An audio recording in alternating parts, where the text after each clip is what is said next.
it out once you get upgraded. Is this it? Nope, we're going to keep going back.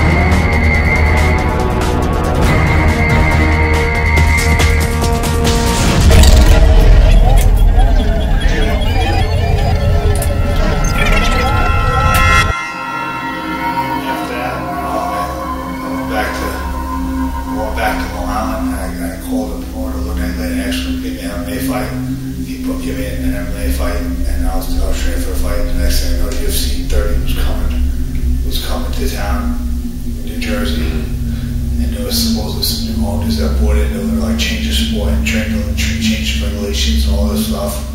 And my manager at the time, Joe Gold, who owned Full Contact Fighter, got me a fight. He got me a fight in the promotion. Okay. And I was fighting, my first MMA fight against Curtis Stout, who was, a shootout. Not a shootout. Oh, your very first fight? Yeah. Your very first MMA fight was When I first got in the UFC, I thought it was my calling. I thought I was going to be, God's gift to MMA. Yeah. I was young, I was strong, and I felt, I was really well-rounded. Having a college wrestling background, I was a two-time All-American, having some kickboxing and boxing fights, I just felt like I was really well-rounded, ahead of the game, ahead of the curve fighter, and a great athlete. And I thought I was just really tough too. I really thought I was tougher than these guys. I see guys tapping out from strikes and stuff, and just thought, I could out-tough guys if they worked better than me. And I just got in there and I beat up my first guy. I was like living my dream. I was a real professional wrestler. I could talk trash and go inside of a cage match every time and fight for real and beat a dude's ass. Yeah. My next fight was against Matt Lindland. He was an Olympic silver medalist. And I always said to myself, in wrestling, all right, I wasn't the national champion, I wasn't the best in the world, but if there was punching involved, if we're punching through the wrestling, I would kick everybody's ass. I would definitely be the toughest wrestler. And, I had my chance to prove it against Matt Lindland, Olympic silver medalist, and the silver medalist in the world, training partner, ready to tour, UFC heavyweight champion. So it was perfect. Yeah. And, it was a tough fight. To this day, I still think I won the fight. It was a split decision. Someone had it a draw, and then two guys had it for him. But I think the judgment was wrong. I'm not going to get into that. But I remember losing that fight, and I just remember being in shock. And people ask me a lot what the highest point of my career was. It's an easy question. There were two, and it was dramatically different. When I beat Damon A, he was a former UFC champion, and the UFC was looking to make, I felt like the UFC was making, about to make another push and really grow, and they were looking for their guys. They were looking for who they were going to promote. They had Tito, and they were looking for the rest of the characters that they were going to help, that they were going to bring them to the promised land. What all us fighters were hoping for. What the UFC is now, today, 10 years ago. And it was when I beat Damon A, because I knew going into the fight, all eyes were on this fight. It was a big fight. I was a big underdog, and he was a former champion. He just won a big tournament in Kuwait. He beat everybody. Matt Hughes, Pele. He beat all the best fighters in the world, and he just came off that. He got the nickname the Warrior, and there was talk that he was sick when he lost to Bustamante, and he probably should have pulled out of the fight, and all this. And he was at his best. As a champion, he had the opportunity to pick who he wanted to fight, and he chose me. The former champion chose me to fight, and I was not going to be anybody's showpiece. I knew all eyes were on him as far as the media and stuff back then. He was the former champion, and it was my opportunity to win and to be something and to make a mark in the sport.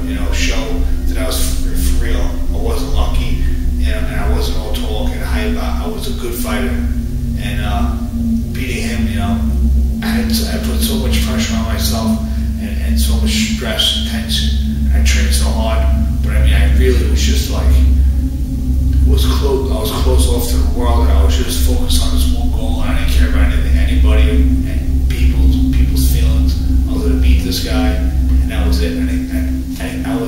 really hard to deal with in the gym and in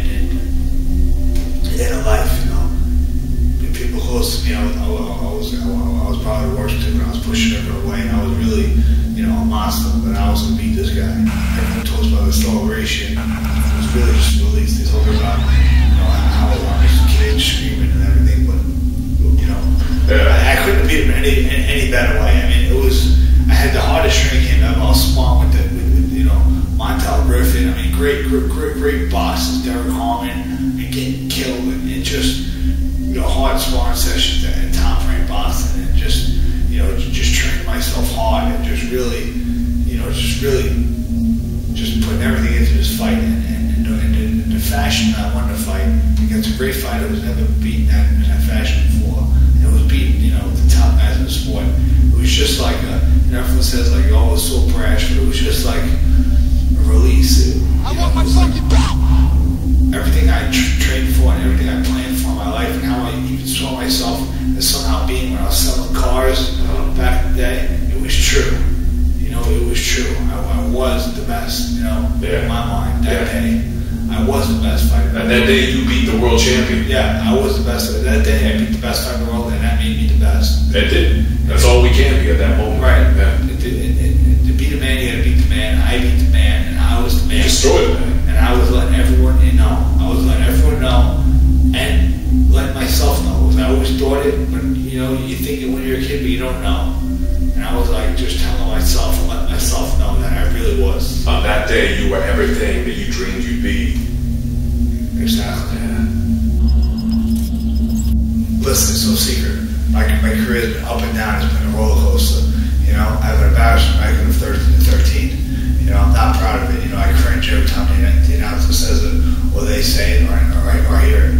You know, I think I'm a lot better than a 13-13 fighter. You know, my career's been up and down. I had some great moments, some high highs, where I thought I was the best fighter in the world. Well, I was convinced. You know, that when I was going to fight to the UFC, I was more fight away from a title shot. You know, and I had low lows where I was called into the office by Dana White, and I was told, listen, man, you gotta retire.